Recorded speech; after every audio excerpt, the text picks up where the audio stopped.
The goal of this quest is to capture the monster. You'll fail the quest if you slay it, so be careful. The supplies you need to capture a monster are on site. Make absolutely sure you have tranq bombs. That one's a must.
Mm-hmm.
Okay, you've got your target on the ropes. Now put down a trap and capture it.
Hello? Hello. Took you long enough.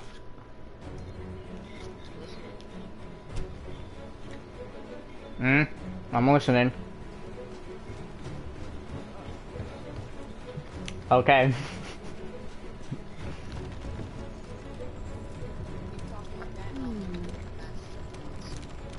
Hurry up and join. Let's get you to the point where I am. Let's get the best armor for now. And then we fight Nenter Grande.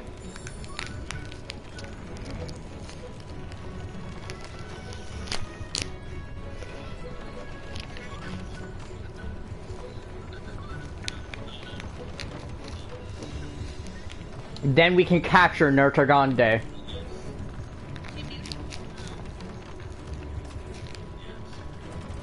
Man, if I knew how to capture Notre Grande, I could have caught it.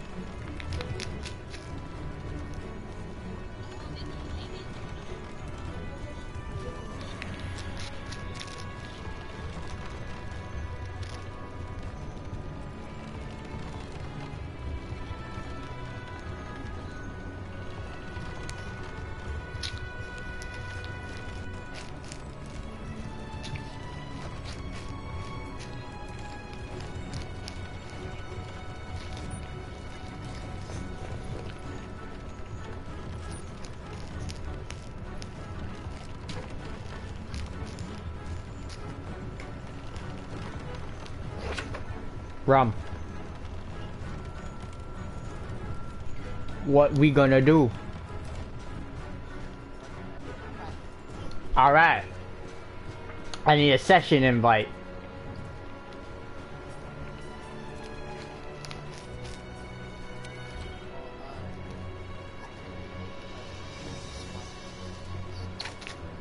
I'm going.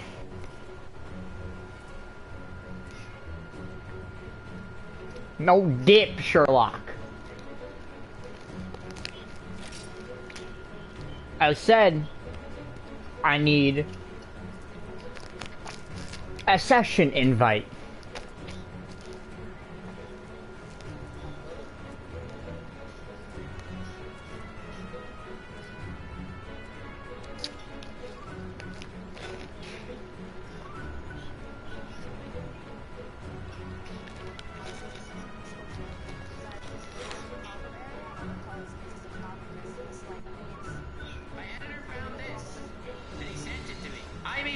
Crocs-inspired underwear, which is hilarious. Bruh, my editor found this, and he sent it to me. I made horrible Crocs-inspired underwear, which is hilarious. Bruh, I love how my editor finds me stuff to watch on stream. Absolute legend. I came across this tweet for some Croc-inspired underwear, so I knew I had to light to make my very own pair. That is not what most people think when they see something like that. I knew. It's like, when I heard that the city was in danger, I knew it was my time to shine. And my man out here, when I saw Croc-inspired underwear, I knew I had to make it real. This is how I did it. First, I took out my computer so I could design a pattern I would use as the basis of the briefs. I sent that over to my printer so I could cut out all of the pieces and tape them together until I had the final design. A little bit something like this. Beautiful. I laid out the pattern on a fresh roll of Warblood and started cutting out all the components I was gonna need. Then I grabbed my intern to help out. I started shaping Warbler around his body and using a heat gun so I could really mold the material into the my man touches butt for a living! Perfect shape I needed. Then I 3D printed some small parts. This man is literally Batman! I sandwiched those parts into some more Warbler and molded it to the design. Then it was time to paint this blue and try it on. They were looking pretty cursed, but at least my butt still looked good in them. Because it's molded! I did a quick little photo shoot wearing them, and that is how I made the gator briefs. I really appreciate the fact that, my editor is here. I no longer agree with freedom of expression. Thank you, Chad. Unnecessary inventions? No. Is this entire channel just Alright, I'm here. inventions? This keyboard can only type your passwords. So I invented the password keyboard, the fastest and easiest way to enter your password anywhere on your computer. Simply choose an ultra-secure 8-character password and place it within the base. Then effortlessly plug it directly into your computer when it's time to enter your password. Wow! Simply tap down the line until you are logged into your favorite site. Look at that! Integrated LED lights will let you know when you still mess up your password with the Yeah. password keyboard. Oh wait, no. That's very helpful. It's a good thing that this exists because it was just too annoying having to actually type passwords. Have you ever seen a standing mouse before? Standing keyboard that I invented. Well, I've seen standing mouse. Standing Yeah. mouse, guys. Check it out. Look, it's standing mouse, everyone. Standing mouse. It's time for the standing mouse. Standing mouse. Just need to grab. It's just too annoying having to actually type passwords. Have you ever seen a standing mouse A lot of before? you guys have seen the standing keyboard that I invented. Well, I've seen standing mouse. Standing mouse, guys. Check it out. Look, it's standing mouse, everyone. Standing mouse. it's time for the standing mouse. Standing mouse. Just need to grab your mouse and you Alright. slide it right in there. Okay. And you can still use your mouse by Oh my pushing God. the buttons. I'm there. Loaded, so they go and push the button for you. Also, when you spin the gear Where did up you here, go? it spins them all the way down, so then it rolls the ball down at the bottom. Your productivity has absolutely Oh, okay. never been higher. I mean, if you want to drive people to suicide, I can see why. Yeah, there's a- all you need to find is Nergigante stuff and the 3 monsters that you see. You get cutscenes when you find them. Torture prisons. I made an alarm clock think that it's also. So I designed a drinking glass that's also an alarm clock. You fill it up to the top, then at night when you're heading to bed, you put it down on your nightstand, head to sleep, and when you wake up in the middle of the night, you know exactly what time it is, and you can finally quench that undying thirst of yours. Why is that any different than having a clock and a cup of water next to your bed? Like, what is the protecting your gaming controllers? I invented the Rage Quit Protector for all those times you get a little too angry at your controller while playing video games. That's Next time hilarious. you fire up your gaming console, Oh simply my blow God. up 360-degree inflatable contraption. Huge. Then insert your Huge. controller through one of the 2 pass-through hand chambers. Still see every button with the transparent Let's top. go! Then unleash your rage at your favorite video game in any direction with the peace of mind knowing your controller will absolutely never break from the impact. Once you calm down, it's time to do it all over again. Bruh! That's good stuff, that's good stuff. This rug will never get dirty. I invented the Watch Your Step rug, the only rug that allows you Oh my god! to walk on it without getting it dirty by utilizing our patent-pending pass-through floor technology. So the next time you arrive home and your shoes are absolutely filthy, have the peace of mind knowing you can still walk across your rug. So, you're saying to not get the rug dirty, you don't step on the rug? This is some high-tech shiz. Someone in chat just said, I think this is satire. No! No! You don't say this is satire, what? I invented the modulator water bottle. Modular water bottle system for however big or small your thirst level might be. This revolutionary drinking system features a watertight thread system and hundreds of interchangeable sections. Choose the pieces This is for the how worst thing thirsty ever. you are and effortlessly screw on the top and Effortlessly. It may take you 45 minutes, but it's an easy 45 minutes. bottom to be just the right amount of hydrated. I invented the take effect timer to know exactly when your marijuana is going to hit. Good So stuff. next time you sit down to enjoy a nice relaxing treat, reach for our state-of-the-art timer and turn the dial to reach your consumption method of choice. Now simply sit back, relax, and prepare yourself as the clock ticks time away until you reach the exact moment the alarm goes off so you can start to enjoy the highs. It's a good thing there's an alarm for it. He wouldn't have noticed otherwise. Woo! Good thing that it could let him know, bro. That would have been awkward, bro. Solving Casey Neistat's. I saw that Casey Neistat was having a problem in the shower where his soap kept falling off that little soap shelf and into the drain, so I decided to design a perfect soap tray to solve all of the problems. The very first thing I had to do was head on out and go get myself a fresh bar of soap. So once I ripped open the package, I could get some exact measurements to design this thing over on my computer. One thing he complained about was he wanted to have good drainage, so the first thing I designed were these little slots so everything could drain out properly. Just like we did. Then I hopped back into my computer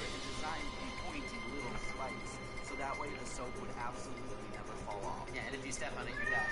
Head it on over to my 3D printer, hit start, and let that thing do its job. Doesn't this exist? I feel like this exists. But once it was done, I ripped up the printer, how sharp and pointy those. Wonderful. Now it was my turn to head on over to the shower to give this thing a test ride. I think it's gonna work perfectly. So never. Why did my editor think that? These reverse headphones do the I invented opposite. reverse headphones that only plays music for everyone else around you. Oh my god. Oh my god, that's amazing! Blast music to everyone else. So while you relax and complete silence, go ahead and hit play and make the outside world listen to whatever world music you decide. Okay, that's good. That's really freaking good. Okay, that's really good. Wow, I would love one of those. Did you sell it? Oh my god, that's amazing. Dude, monetize this stuff. This is... Welcome to our provisions. Home of Think and Creamy Scheme. Fuel of growth. It's what keeps you full. Keeps you going. Because you never know what is going to come to you. Never. This is the future. Oh my god. This is future slave. Let's go.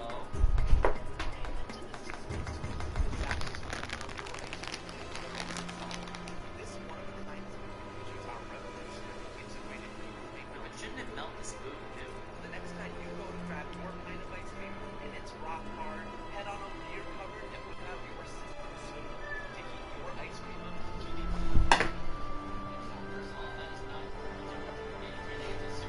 Second of all, you can literally just use a lighter.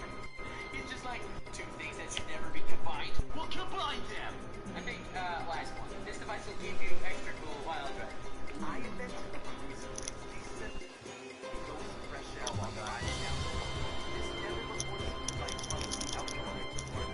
I love how he makes them all colors like just stolen from a kid's party.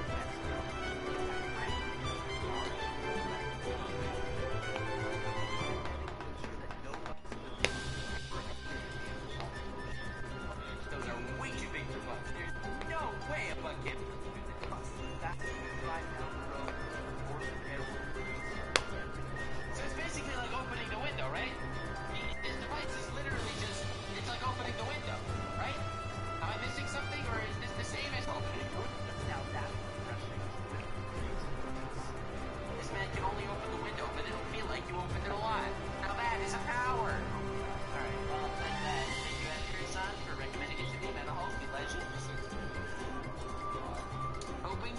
Oh.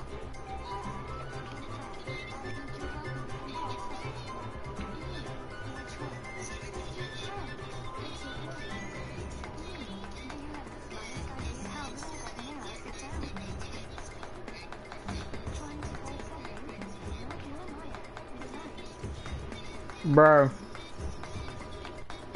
I went on Genshin because I saw that the new character came out. And I was trying to pull Sayu, Lilliputian, who voices actors it. And I pulled the 5-star. I was like, yay. Legit, my reaction was just yay. I was not happy at all. I legit have Amber. I don't need another. She's good. But I'm trying to get Sayu.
So there is this one brat, Paul's Bishop.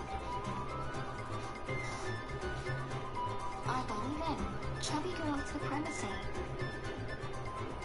When you realize Minky Wong was talking to the Jade Palace, and not you, let us meet again in the future. The reason you're broke.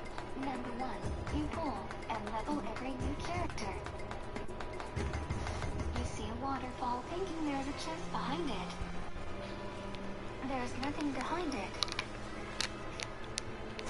Hey guys, my Dendro team setup is looking good. Me. Unbeatable clean, meet unbeatable dry. Get dishes clean, dry, done.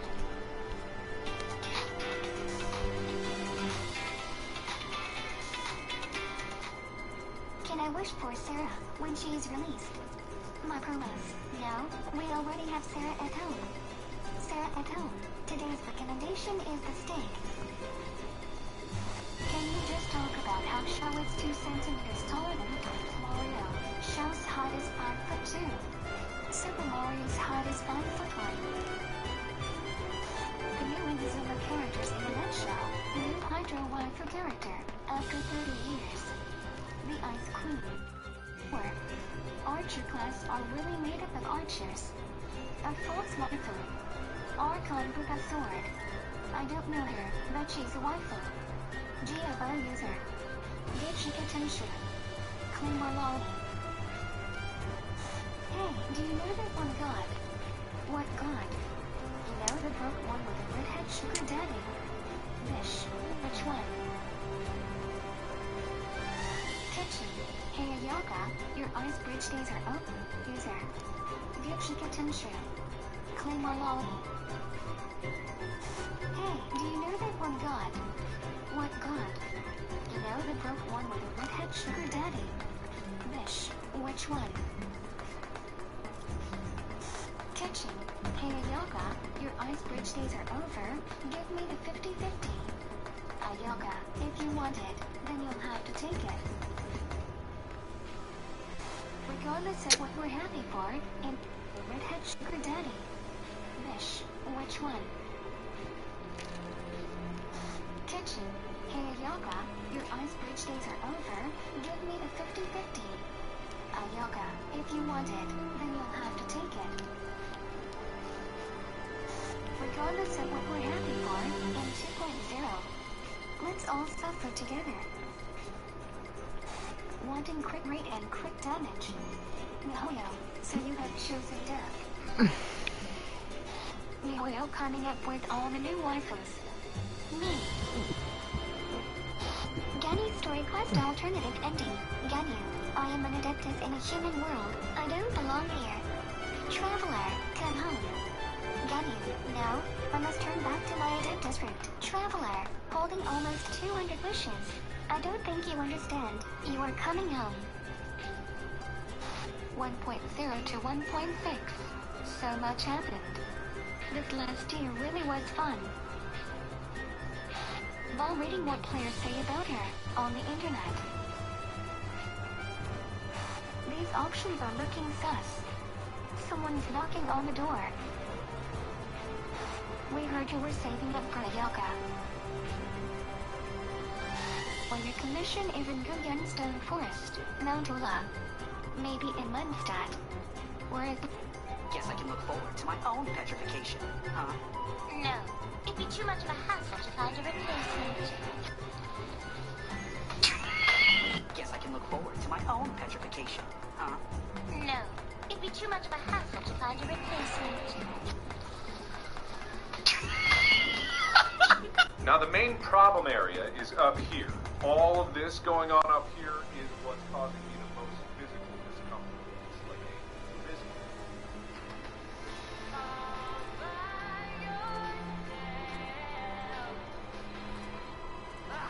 That sounds so wrong coming from you! Hey guys, today we're taking a look at the dope sequel to Species. Now if you haven't seen the original, don't worry, I have a recap for that one too.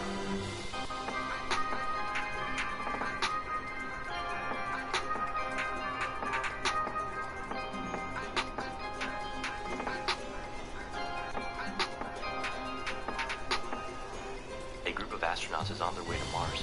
Oh look, some advertisements for the Martians.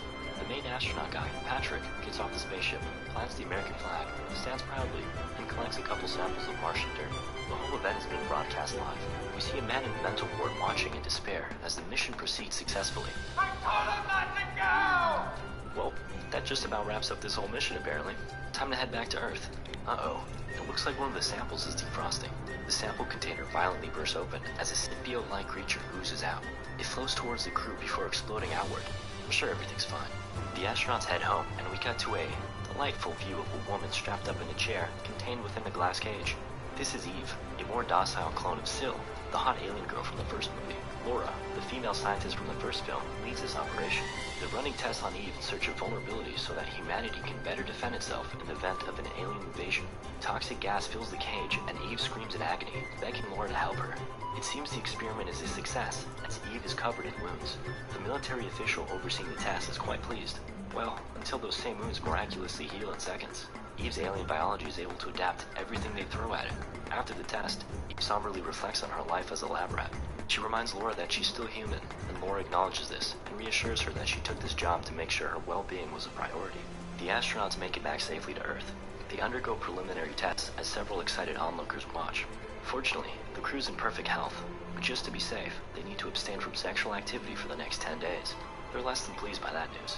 During a celebratory fundraiser hosted by Senator Ross, and she brought along her sister, Lucy. A steamy threesome commences, with Patrick taking turns between the two girls. Somehow, Eve seems to be telepathically linked to Patrick. Her heart rate accelerates throughout the course of the threesome. Marcy leaves to the bathroom, while Patrick gets to work on Lucy. In the bathroom, Marcy begins to feel something in her stomach, and before you know it, she's in labor. The accelerated alien pregnancy has left her with a bulgy stomach. She panics. Meanwhile, Lucy's dream come true turns into a nightmare. As tentacles sprout from Patrick's back, she begs him to stop. Primal alien DNA has taken over him. He keeps going. Back in the bathroom, Marcy's belly splits open, and out comes bursting a horrifying... No, nothing on there is not there. Back in the lab, Eve's excitement reaches its pitch as she crushes a baseball with her hand. Afterwards, Patrick hides his two new sons in a secluded cabin and later confronts his senator father. Patrick tells him that he doesn't feel good and can't remember what happened to him after the fundraiser. His dad is a real no-nonsense guy, really trying to contact Dr. Cromwell, the nutcase from earlier. Apparently, they were former colleagues. Arinsky examines Patrick's blood and sees the alien DNA taking over. Before Arinsky manages to speak with Cromwell, a beacon containing Patrick's blood tips itself over. We're like 16 different people in this goddamn party. Oh, look, it's Ayo. Hi. Did you change your name? Yeah. I fucking knew it. Something's not right with his blood. If I gotta go to Texas,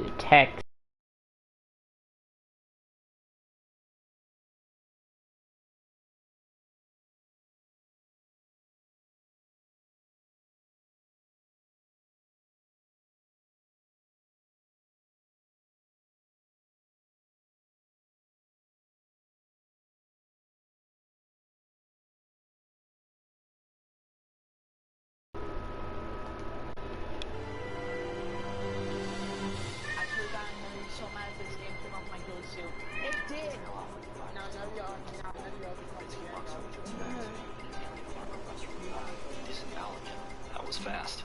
Lauren, not right with his blood. It begins to trail off with a mind of its own towards the wall. Arinsky walks over to his friends. Disembowelment. Oh, who? Yeah. Meets with the Gerald. Rum, I will just not try to fight that man because he is strong. I think it took me like... It doesn't quite match Eve's DNA, but she's been strictly contained and monitored. We cut to Preston, the mercenary character from the first film. It seems he now goes by Press and operates a private business offering security services. He's giving a demonstration to a crowd of an anti-hostage attack squad. Which one are you fighting?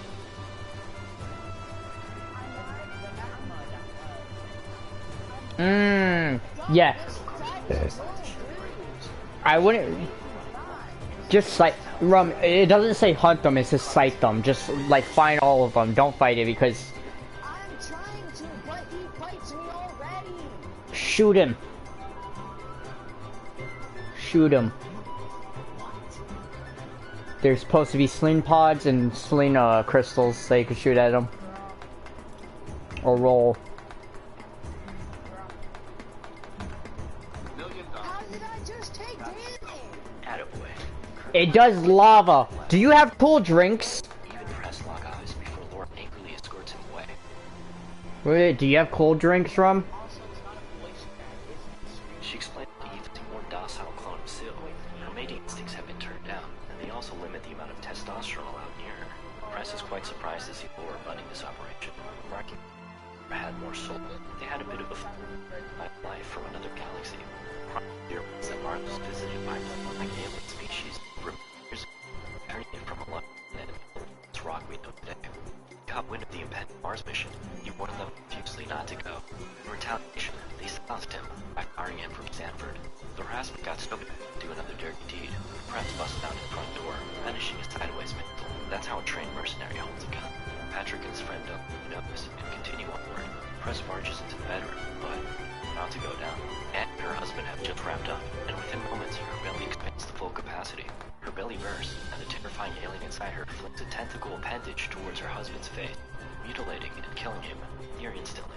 As Laura run up the stairs and bust in, he shoots the alien, and Laura sprays him with some kind of gaseous weapon her left eye. Anne is dead. We come to Dennis on a boat date. He's about to get laid, but gets an untimely interruption instead. They take him to the lab and test his blood while he's interrogated. They ask him about Anne's recent behavior, but he claims she's been normal. He demands to know what happened to her, and they break the news. He's shooken up. The situation escalates, with things nearly becoming deadly, before the test results come back negative. He's not infected. The morning after his encounter, Patrick awakens to see a dead girl.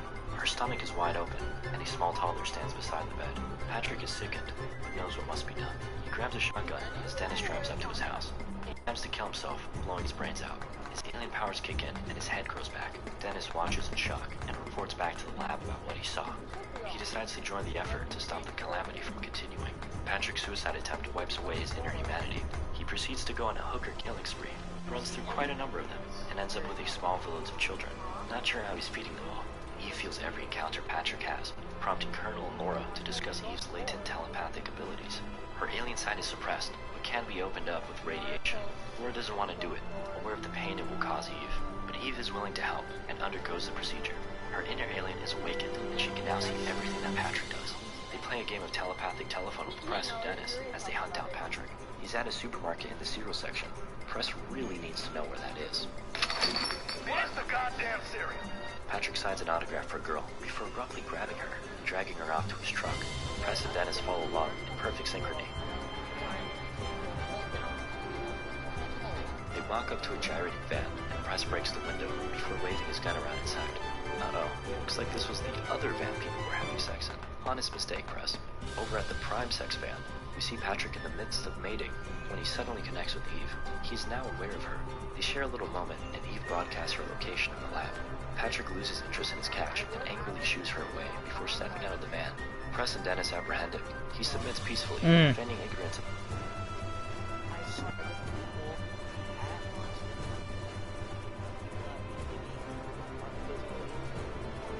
Rum, do you remember? This is like Dark Souls. About anything alien related. Eve senses him approaching as they drive into the facility. Patrick is initially calm, but breaks free in search of Eve. She begs Laura to open the door, but she of course declines. Patrick barges into the room. Nothing's getting between him and Eve. They lock eyes and breathe heavy, separated only by a thin glass door. Eve has visions of them mating in their true alien form. Patrick runs up on Laura, violently demanding she let Eve go, and nearly killing her with his dexterous alien tongue. Press comes to the rescue, just in the nick of time, spraying Patrick with the gas gun, which causes him to run away. Afterwards, Dennis is seen eyeing Eve up. She follows his gaze with lustful eyes, before noticing something, and quickly becomes apathetic towards him. Laura explains that the aliens can sense genetic defects, and that Dennis has a recessive gene for sickle cell anemia, hence why he was spared infection. Are vulnerable to human disease. Laura reasons that they can weaponize his weakness. Patrick returns to his cozy cabin in the woods to meet his children. Oh, Rum, the reason you should not fight that thing, if you don't have a max healing Plico that can heal you when you die, you're not winning that fight. Unless you're built different, yeah, but like, you're not winning that fight. He has a... Rum.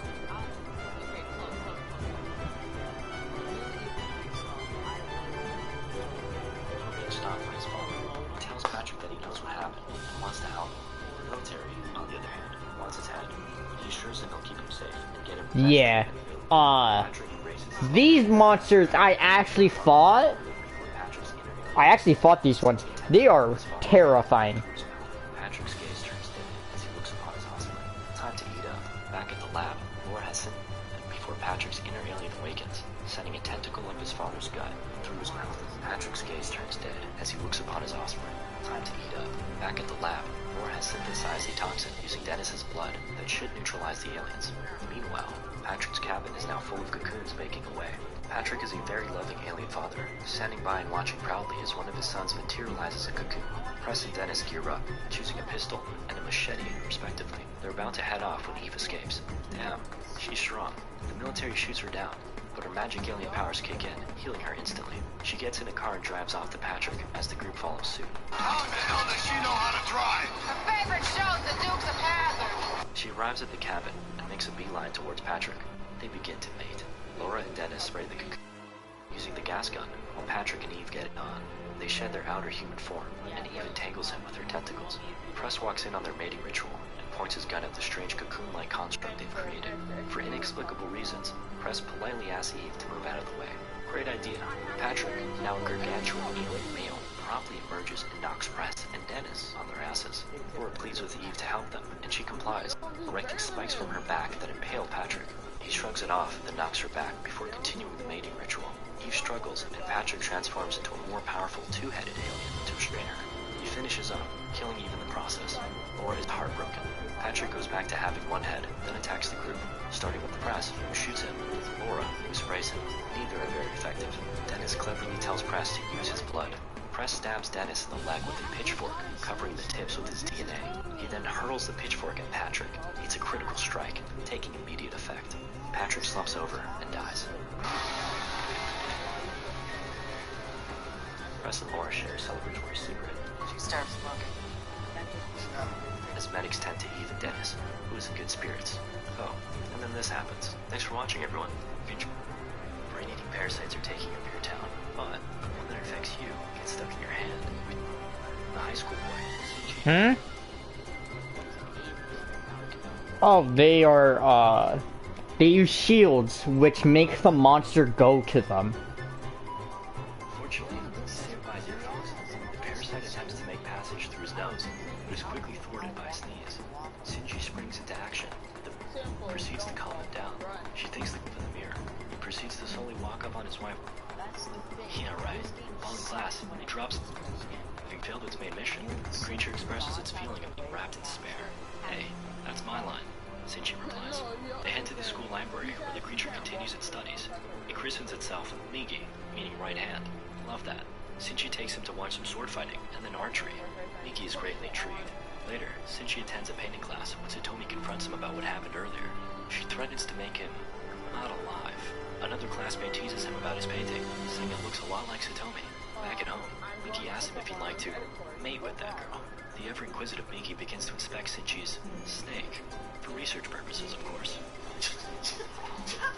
We see a few more murders take place as the parasites spread. Brutal.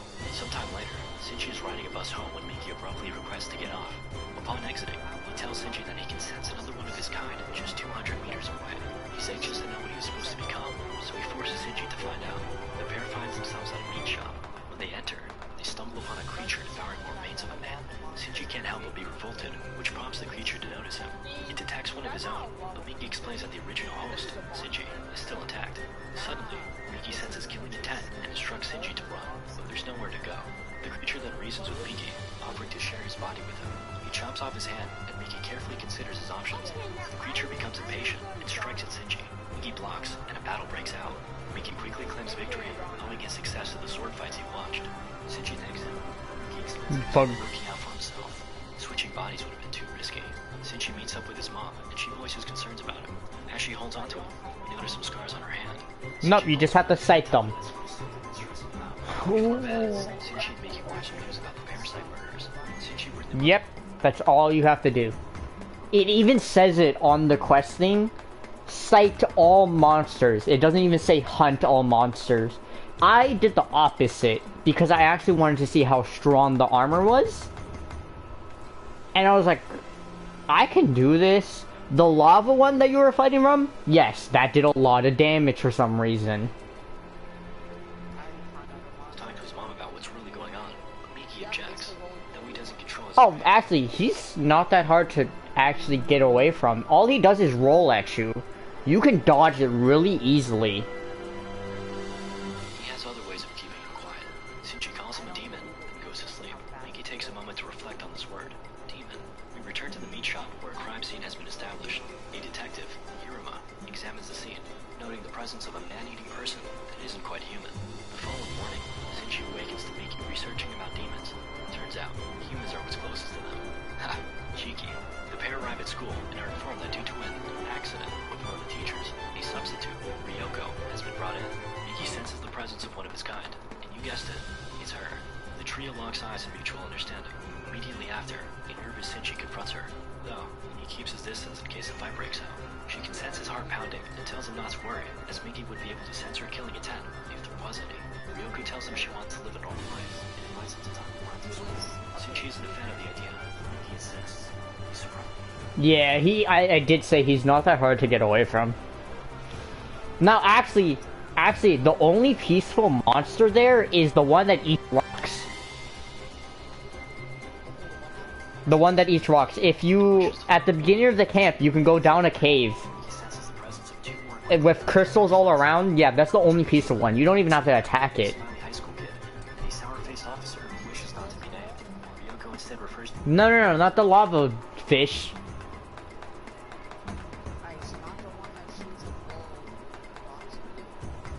No, that one's supposed to be peaceful. What? I have always walked by that thing like, oh, like, hey. Like, he's the one that helps me fight all the monsters. She explains that in order to survive, yes, that's supposed to be peaceful. Really? Oh, actually, no. In the beginning, yeah, the encounter makes you fight them, yeah. Nope. It shouldn't, unless you've been fighting that, or you just... Actually, no, since you fought it first time, it will attack you, though. They don't usually get ungrudged. But if we go into a new one, you will not have to fight that thing, because it's like the Kulu. The Kulu, you have to attack it to make it fight you.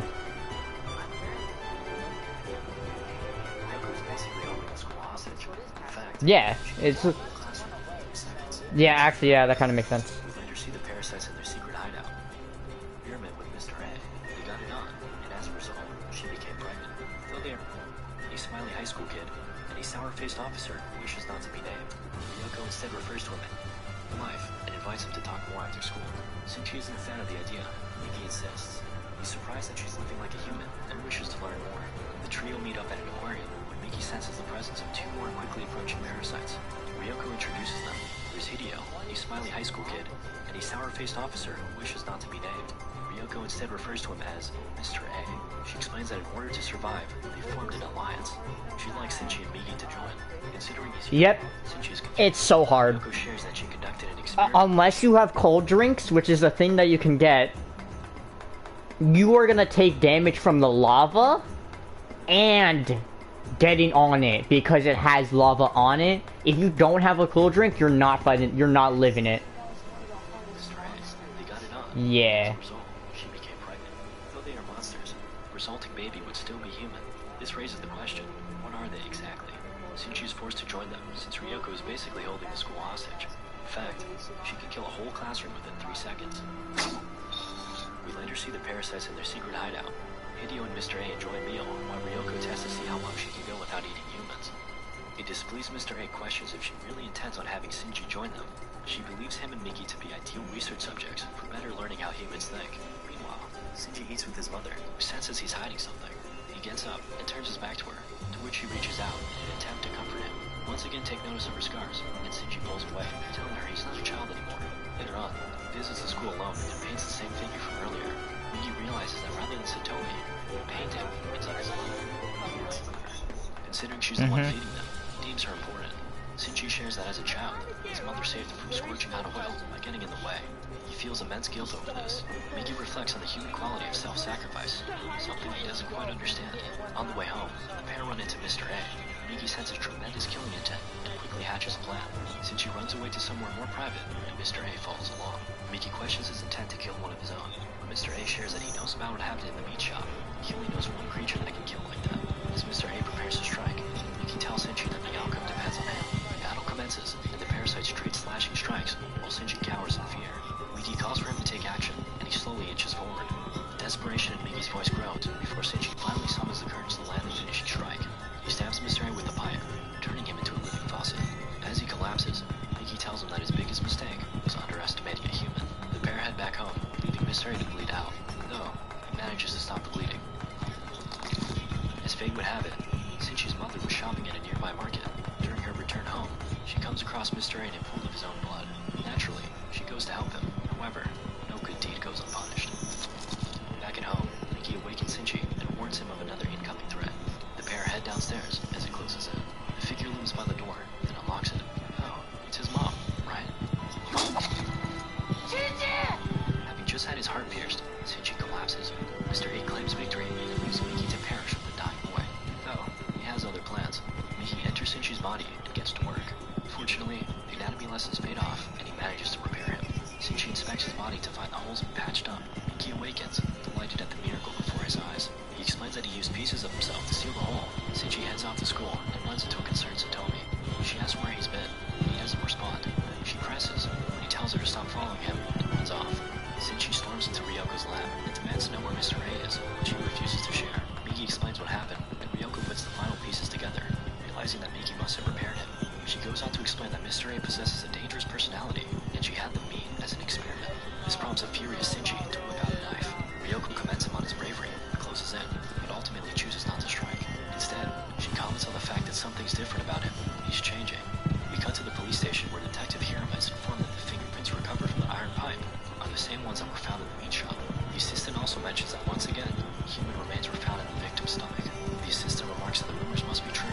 Parasites are taking over the populace. Hirama warns him to tread carefully, or else the higher-ups will put a stop to this investigation.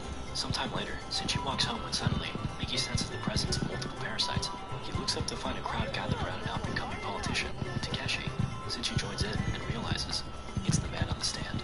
Afterwards, and back at home, Miki is delighted to learn that one of his very own is posing as a politician.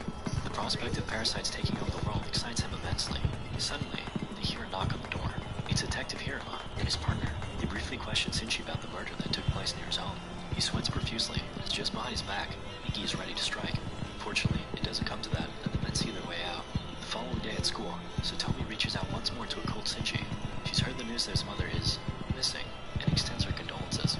All of a sudden, Hideo walks up and greets the pair, before Satomi introduces him as the school's newest transfer student. Shinji stares him down and questions why he's here. Satomi lightens up the mood and makes them shake hands. We proceed with the greatest fight scene of the movie, as Hideo and Shinji test the might of their grips. Hideo walks off, and Satomi asks, "What the hell was that?" To which Shinji replies, "I was only testing his power." Satomi is swept away by a friend, and learned that Ryoko was watching the entire time. Later, Ryoko talks with Hideo, and reflects on the fact that Shinji is growing stronger. Hideo now understands why she wishes to study him. At home, Miki explains that due to his life-saving intervention, Shinji's cells have become forever altered. Shinji wishes to head out in search of Mr. A, which prompts Miki to note that along with his body, Shinji's personality is changing too. It shares that saving him came at a cost. Miki now has to sleep 4 hours a day. It doesn't seem like a big deal. One. Just that he can't be woken up during the time either. In Monster Hunter Rise, you can have a dog and a palico, and then in the old Monster Hunter, you can have 2 palicos. While at the police station, Detective Hirama and his partner discover that the parasites here causes it to curl up. There's actually room for like 3 palicos, actually. But I guess they... Another... Remember, we have 4 people you can have in a squad. You can pretty much have 1 more palico.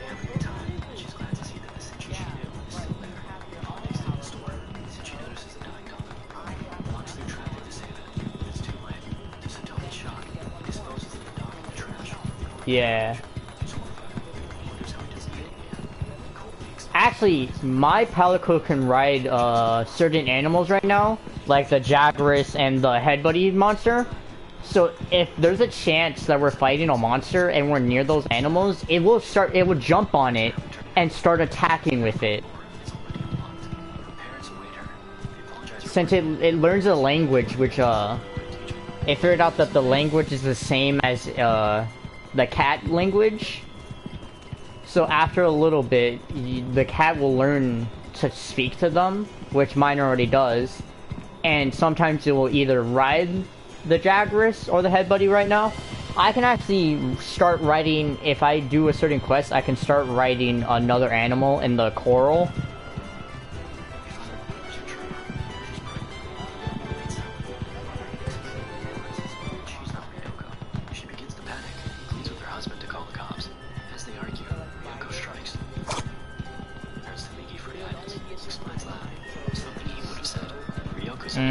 She's confronted by the school staff who notice she's pregnant. We cut to her returning home, where she sees that her front door is already unlocked. Her parents await her. They apologize for barging in. They're concerned after learning that she suddenly quit teaching. To their dismay, they find that the rumors are true. She's pregnant. Ryoko remains silent, and her mother inexplicably realizes that she's not Ryoko. She begins to panic and pleads with her husband to call the cops. As they argue, Ryoko strikes. She briefly hesitates before offering the same fate to her mother. Afterwards, she carefully inspects her face in the mirror. Shinji meets with her the next day and learns that in her absence, Hideo will be looking over him. Like Ryoko, Hideo rarely eats humans. She's hopeful that this will be the solution to the parasite problem. Meanwhile, Hideo is posing for the art class. One girl notes that he has such a peculiar style. It's like he's not even human. She playfully plucks a strand of his hair and says she's just kidding. Uh-oh, I guess she's not. Why do you have to go and do that? Says Hideo. He counts up the students, and when one attempts to flee, reveals his true form. Ryoko and Shinji overhear the screaming students, and Shinji heads out. Hideo promises to make things painless, as long as they don't move. Sutomi snatches a bottle of paint remover and tosses it at him. He quickly slashes it away, but the bottle's contents reach its mark, nonetheless. Hideo's tentacles shrivel up, and he blindly lashes out in pain. Shinji hurriedly runs up the stairs, against the flow of fleeing students. Upon arriving to the scene, he finds a hallway littered with mangled corpses. Panic sets in as he realizes that the butchered bodies before him are his classmates. As he hyperventilates, Miki calms him down. His breathing slowly normalizes, and his broken expression is replaced with one of determination. Up ahead, Hideo stalks the halls in search of Sutomi, who's hiding in a locker. He senses her, and she narrowly avoids his track.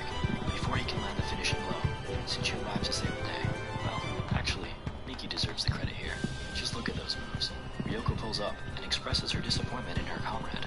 He begs for help, explaining that the chemical attack has rendered him unable to morph his face. In response, she rolls a homemade bomb towards Hideo. After grabbing Sutomi, Shinji hops out the window, guides her to safety. Shortly after, police storm the building, but are no match for Hideo's dexterous tentacle blades. Meanwhile, Miki informs Shinji that he can still sense Hideo's killing intent. Shinji arms himself and climbs up an opposing building. He has a nice vantage point of the school, but it's awfully far away. No ordinary human can make the shot, but Shinji is no longer just a man. Nice. Ryoko joins him on the rooftop. Shinji remarks that he should have killed them both when he first met them. However, Ryoko reminds him that that would mean killing her human child as well. Miki chimes in, inquiring as to what she'll do with the child. Experiments, Ryoko replies. Shinji abhors this, but she further clarifies her intent. Others are strange with humans, and she wishes to look firsthand. Oh, that's cool. I've never seen that.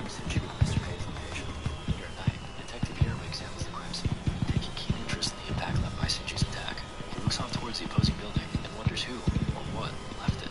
The next day, Shinji seeks out Mr. A and the pair head off to battle under a bridge.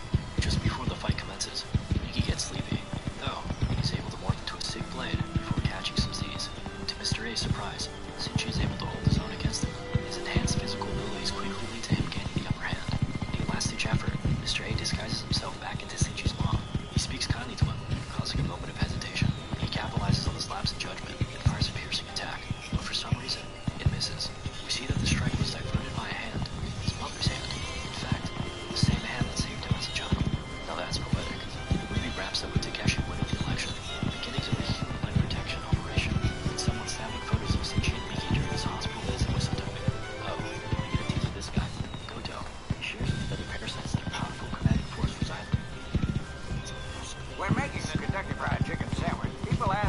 talk about burger places selling fried chicken.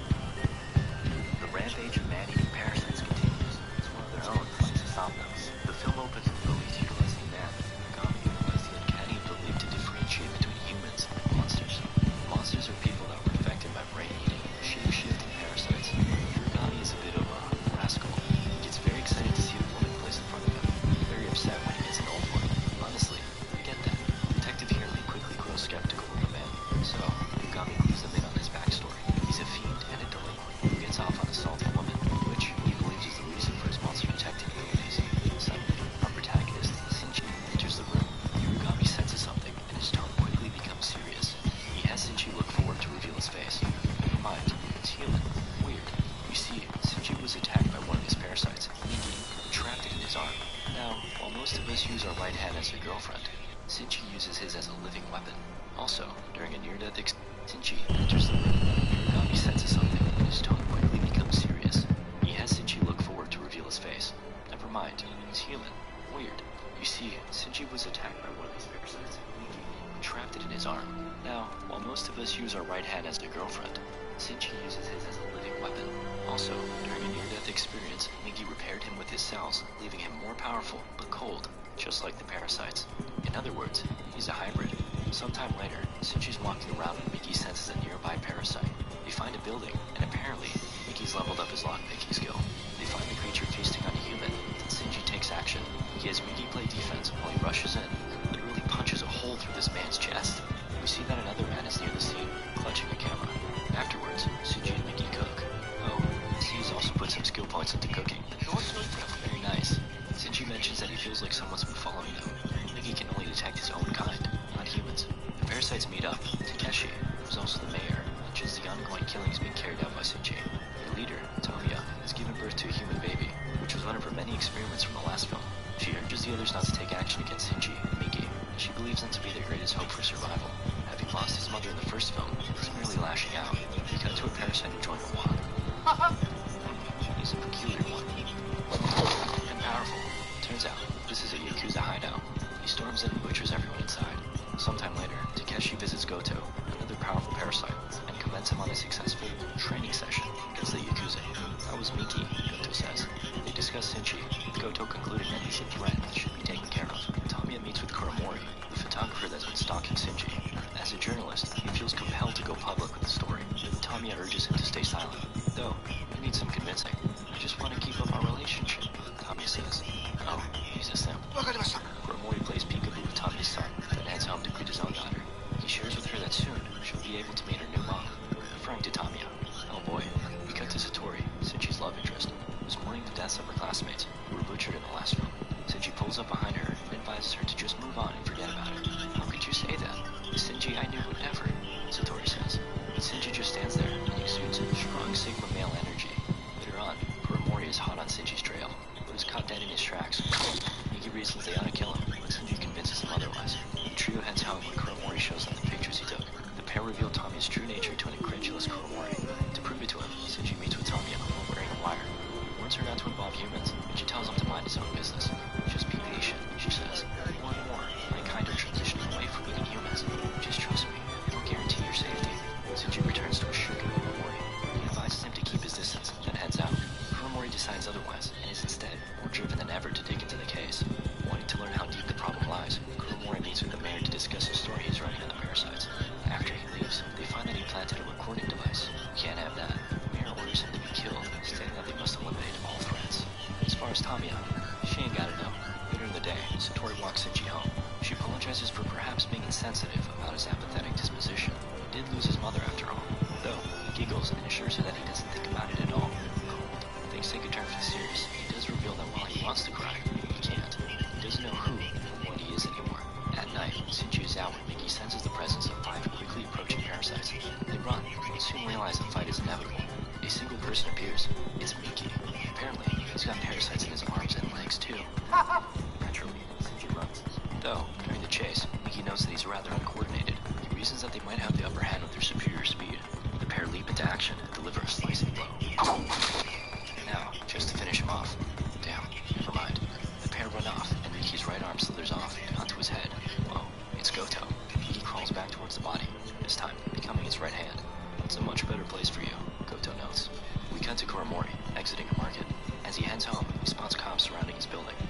Realizing what this might mean, he dashes up the building and storms into his apartment. He finds her dead.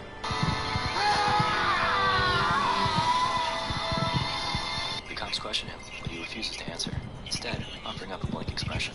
Though, behind that emotionless exterior was the burning rage of 1,000 suns.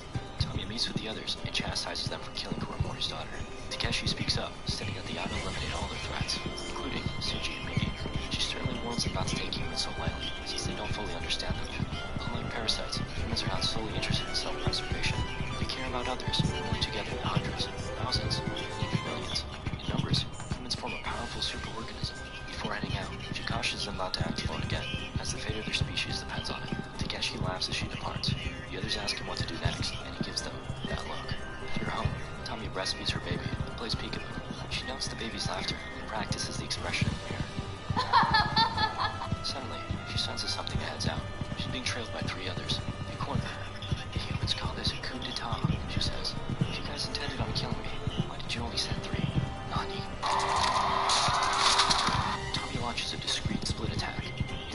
She notes the baby's laughter and practices the expression in the mirror.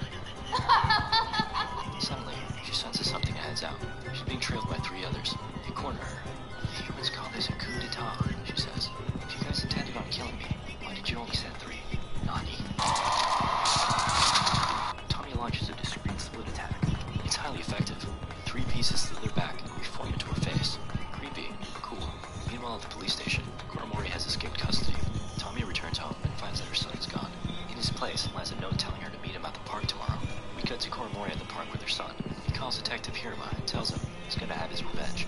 They trace the call and start heading out to the park. You can bet they're gonna take their sweet time. Simultaneously, the feds are preparing a raid on the mayor's building. Back to Tamiya, we see her searching for Shinji, but she runs into Satori instead. She gives her Shinji's number. To his surprise, she calls in. "You sent that monster to kill me, and you want to talk?" Shinji says. She reveals that Goto is indeed one of her experiments. It was not her who sent him. Tamiya tells Shinji to come for a date at the park. She has something to show him. At the same time, the feds have begun a seek and destroy mission. People are lined up and sent through an X-ray.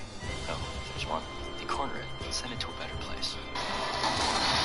Do parasites go to heaven? At the park, Tamiya confronts Kuromori, who's holding her son hostage. She explains that she wasn't the one behind the death of his daughter, but he doesn't buy it. She slowly tiptoes forward. This only aggravates him. He holds the baby towards the edge of a drop. Though, Shinji arrives and his pleas cause Kuromori to hesitate. Tamiya proceeds to open up about the true nature of parasites. They're weak creatures. Without humans, they can't even survive. We cut back to the feds, who have stormed the building in search of fleeing parasites. One by one, monsters are put down with haste. Tamiya's words have become manifest. Tormenting each other is pointless. The only path forward is coexistence. Parasites and humans living together in harmony. Just like Shinji and Migi, their jointure represents her hope. The cops finally arrive, prompting Kuromori to take action. What's up, everybody? It's me, Isaac Ryan Brown. And Dara Renee here. We are the host of Disney's first ever baking show competition for kids called Disney Magic Bake Off. Cap. Sweet bakes are made of dreams on Disney Magic Bake Off. New series Friday on Disney Channel. However, he is struck down. The baby is carefully retrieved by its protective mother. These actions shock Migi. Why would she save the child? I care. Tamiya states she even shocked herself. She now understands the mysterious nature of mothers. She inches forward with the baby in hand, offering it up to Shinji. Detective Hiruma commands her to stop, or he'll shoot. Tasty. Her display of power frightens the other cops. So anyway, they start blasting. Tamiya prioritizes the baby, shielding it with her hair as the bullets enter her vulnerable human body. Before she collapses, she hands off the baby to Shinji. He holds the baby and tells it, "Mother died protecting you." This triggers a flashback of his own mother. Shinji is finally able to cry. Satori arrives, and upon seeing a sober Shinji, embraces him lovingly. Meanwhile, the feds have now cornered the mayor. He proceeds to give them an impromptu speech about the horrors of humanity. Are the parasites really the monsters? Humans, with all their greed and gluttony, have devoured the earth and decimated countless species. Perhaps they are the real monsters. The captain's heard enough and orders the squad to fire. Upon inspecting his body, we find out he was human all along. Muragami erupts in laughter, confirming it to be true. Suddenly, he's overwhelmed by fear. He turns around to see Goto, standing menacingly. The cops fire at him, and he counters with a shield. They're not ready for this smoke. As things conclude at the park, Bruh. brought in for questioning. Oh yeah, Wolf, did you see the pictures that I captured? Parasite squad. Shinji and the police pull up to find a truck with Goto standing tall. Yeah, I figured out how to capture monsters. Detective Hiruma has Shinji run away. So, it's either when they go to sleep or they start eating. So pretty much when they're in the state of they're almost dead, yeah, and you put down a shock trap. Then you use 2 trank bombs on them. That might be why you didn't, yeah.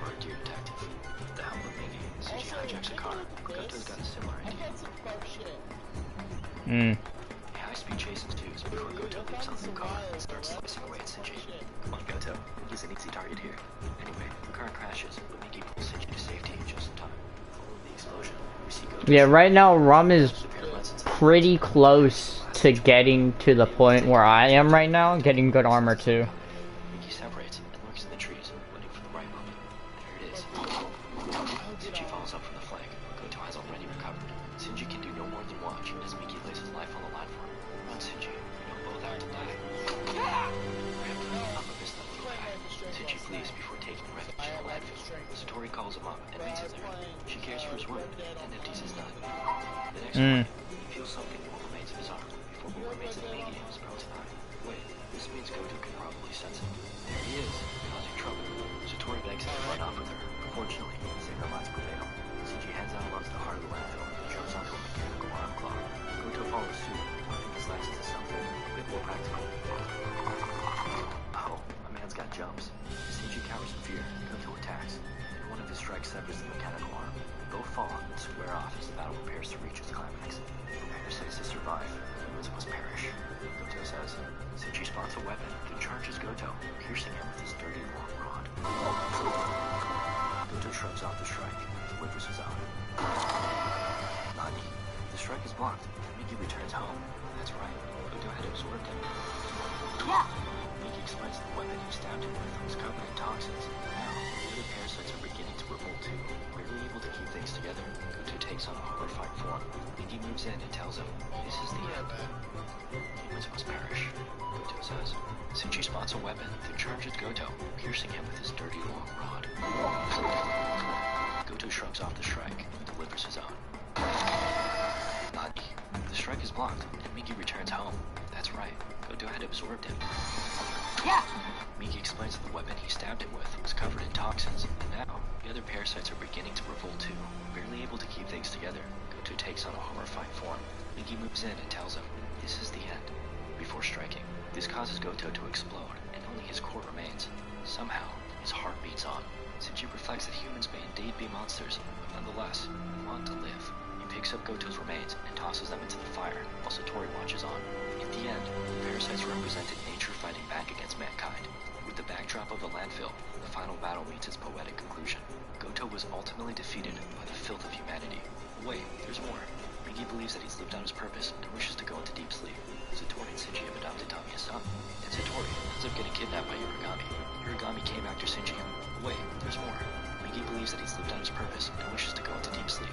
Satori and Shinji have adopted Tommy as son, and Satori ends up getting kidnapped by Uragami. Uragami came after Shinji because he noticed he was different. He's come to ask him about his own identity. As a murderer, is he a human or a monster? Before he can answer, Shinji lunges after Satori. Even without Miki, he's still an enhanced human. He successfully disarms and clobbers Uragami, but just barely misses Satori. She falls towards certain death as Shinji closes his eyes. Suddenly, he gets a weird dream about Miki before finding Satori return to his grasp. It seems Miki came back for one final heroic act. We are Jarritos. We just taste super good. Jarritos! YouTube is amazing, but it can be a little overwhelming. At Zephyr, we make sense of YouTube for brands. Hey guys, today we're taking a look at a really awesome sci-fi flick called Ex Machina. Be sure to enjoy.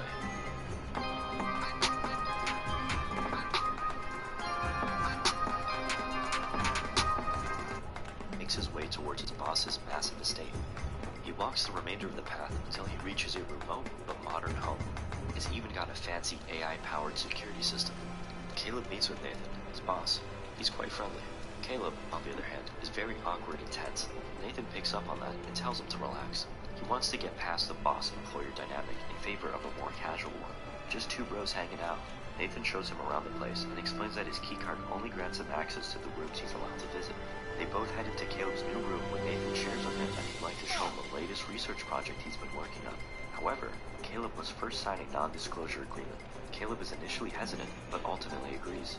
Nathan asks him if he knows what a Turing test is. He answers correctly. Ava walks in, see if an AI can fool a human into thinking it's a real person. Caleb proceeds to have his first session with the AI named Ava. He notices a peculiar crack on the glass wall. Ava walks in, immediately drawing Caleb's gaze. They engage in basic small talk while Nathan overlooks on a monitor in a separate room. After the session, Caleb reflects with Nathan on the experience. Initially, Caleb wants to talk about the nitty-gritty details of how Ava works, but Nathan asks him how he feels about Ava. He says she's amazing. Caleb heads to the bathroom before bed, and we get a look at some interesting scars on his back. He lays in bed and decides to turn on the TV. To his shock, he has access to the house's security cameras. He spots Ava and watches her.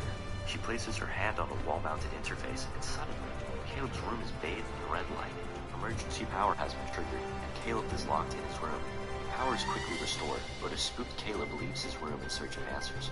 He walks past a creepy display of prototype robot heads before entering a dim room. Nathan speaks up, telling him he doesn't have access. He's surrounded by empty beer bottles. Caleb questions him about the power outages and lockdown. Nathan tells him he's working on it, and to relax in the event of another one. Caleb heads back to sleep. The next morning, a beautiful but silent woman enters his room, leaving him breakfast. He gets out of bed and greets Nathan, who asks him his strategy for his second session with Ava. Caleb speculates on the effectiveness of the test. He's not sure if he's taking the right approach to figure out if Ava is a mere simulation of consciousness versus the real thing. Nathan tells him to cut out the textbook analysis and to instead give him simple answers. He praises his earlier answer that Ava was amazing, and now asks him to wonder how Ava feels about him instead. Caleb begins his second session with Ava. She opens up a bit and shows him a drawing she made. Caleb, on the other hand, continues with the same old carefully crafted questions intended to study her response. Ava isn't a fan of this, and instead asks Caleb to be her friend. She adds that if they are indeed friends, then their conversation shouldn't be so one-sided. Caleb begins to open up about himself. He's 26, lives in Long Island, and is about his relationship with Nathan. Are they friends? Good friends? Caleb tells her it's okay, it's wrong, and that Nathan can't be trusted. Suddenly, the power cuts out. The room goes red, and the cameras point down. Ava whispers to Caleb and looks at him with scared eyes. She tells him that he's wrong, and that Nathan can't be trusted. Caleb and Nathan recount the events of the session as his silent man acts them. Nathan furiously berates her. Caleb tells her it's okay. Nathan tells him not to waste his time as she's cheating. She looks out at the cameras and microphones teaching Ava how to understand human faces and language. They take a look at Ava's brain. It isn't made of computer circuits, but rather, they've asked her if she's ever been outside this building. She hasn't. Ava, Harlan, asked Nathan about the reasoning behind Ava's sexuality. Make sure anything else is stuck in.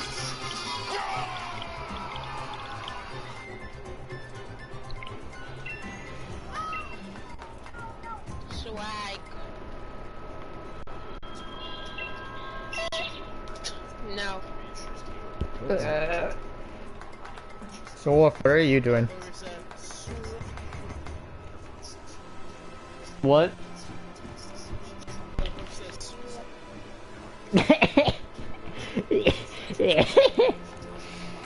You lag out every time you say it.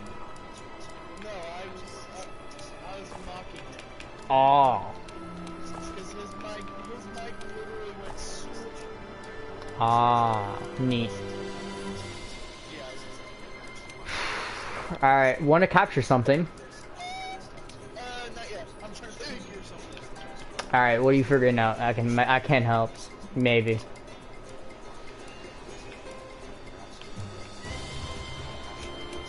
You heard me?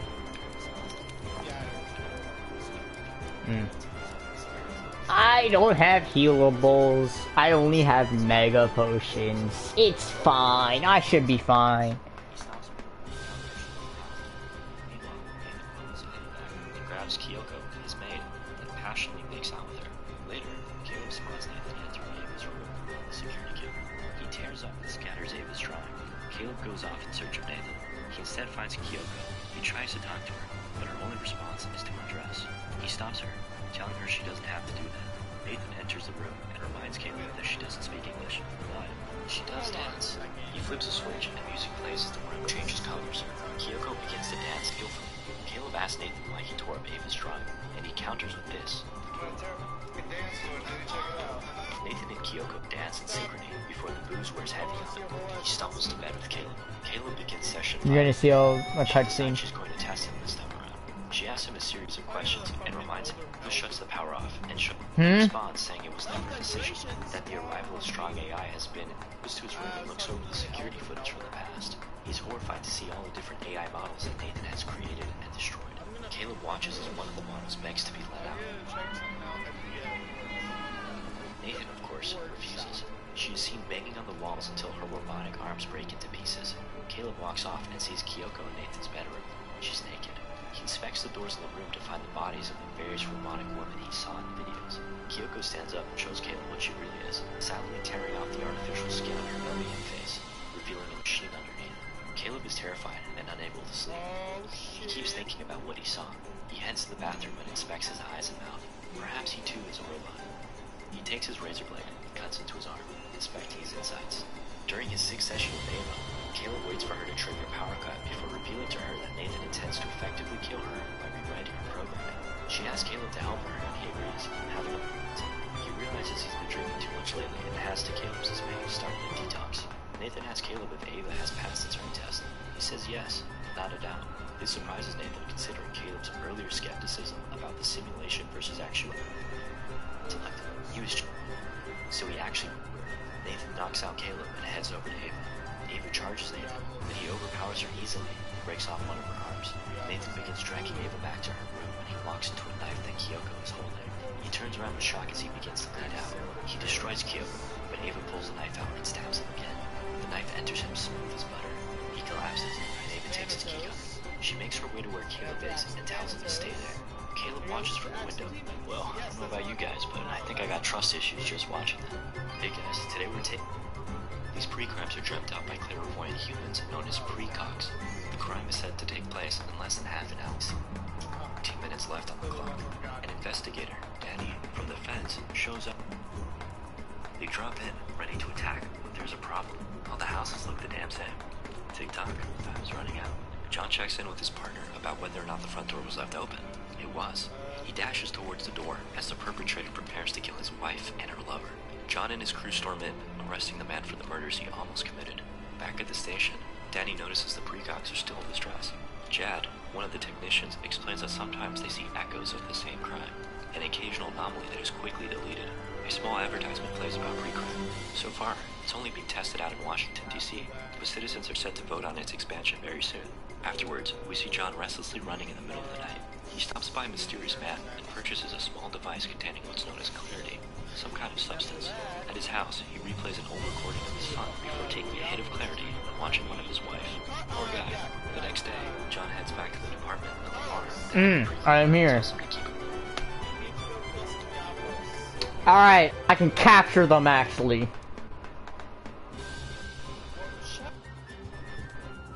What? Should we capture them or are we gonna kill them?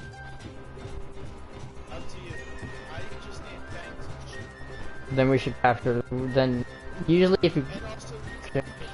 Shouldn't we just capture it then? Don't you get like double the stuff if you capture? Isn't that what you said?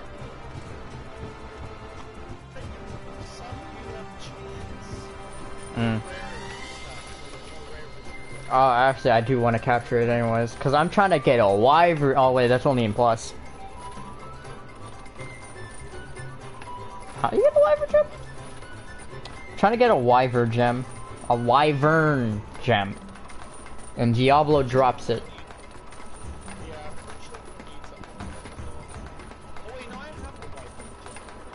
Yo, what the hell?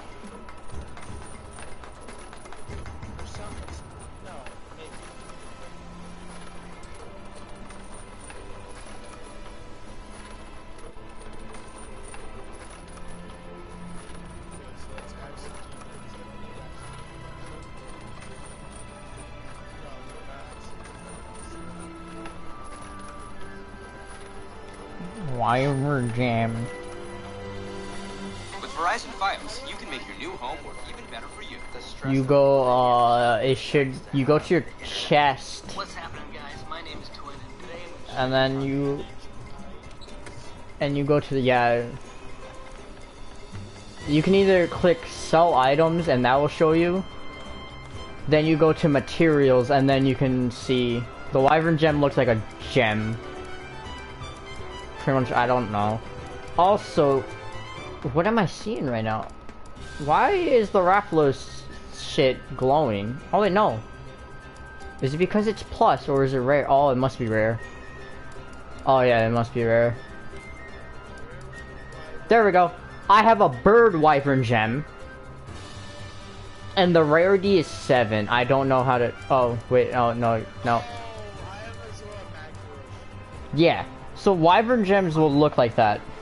Wyvern gem has a rarity. We have... If we're gonna try to get a wyvern gem, we have to go in plus. All the monsters I'm about to list off, you can get this wyvern gem. I'm not trying to fight a Diablo plus. Or as a bonus reward if you did this as like an optional mission, an event, or an investigation. First up, and the one I recommend. Oh, actually... This monster is located in a wild spire wake.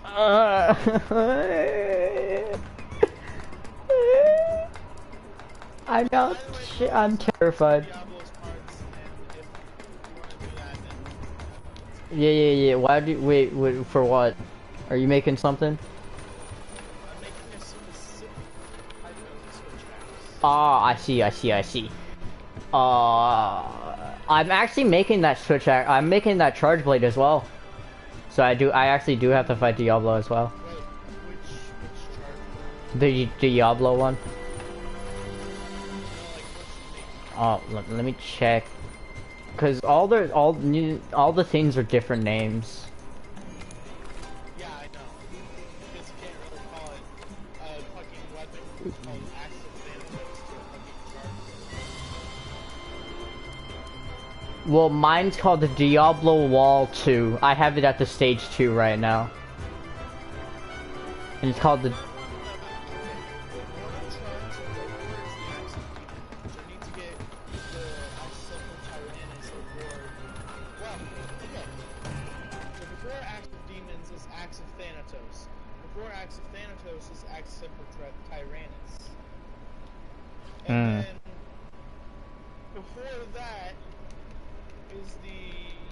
What are you going for? Explosion or dragon?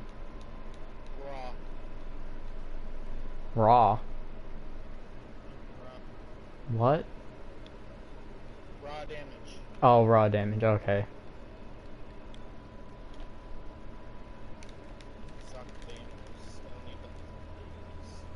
Hey, look at that, a Warframe reference. Deimos. Next up, we have Radoban, located in Shut up. Vale. Radoban is a little different than the other ones by means in which you acquire the wyvern gem. If you break its back and its legs, the odds of you getting... Brr. Put something making. Diablo's Axe, Diablo's Axe 2, Axe of Tyrannus, Axe of Thanatos, then Axe of Demons.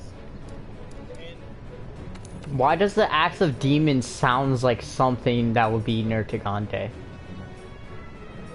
the Axe of Demons is honestly, yeah. But for the Axe of Demons, it's oh shit. Well, I can't do that. That's like an end game. I should get this and get my thing to do sleep. Yeah, the Axe of Demons is literally an end game one. Shiva is an end game. Oh, I figured. Well, my Diablo 1 needs me to do I need to fight Diablo. I have to do Diablo plus. Do I have to? I have to fight 2 different animals?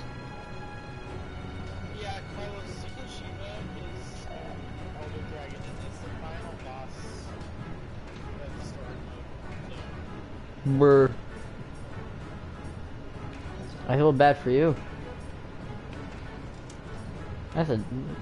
Do I have anything that needs Elder Dragons? I mean, if you want to get the high rank stuff, then yes. One of my things near Notergante. Yeah, it's just the Elder Dragons that eat shit. I don't know the others, but... Oh, okay. Origami. Not... Oh, okay, that's a mix. I don't think much of my things need endgame stuff. Or I just haven't got to that part. Actually, you know what? This does need an endgame thing, it just doesn't say what it needs.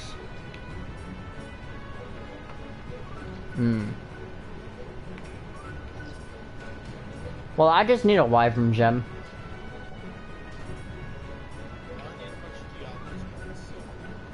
Alright.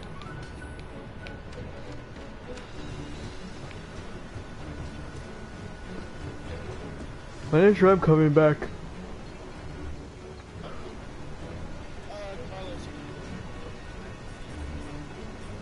But I'm in Rums. Oh shit, what the fuck?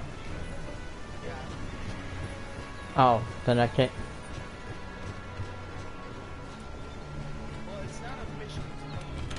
Yeah, I can't join expeditions.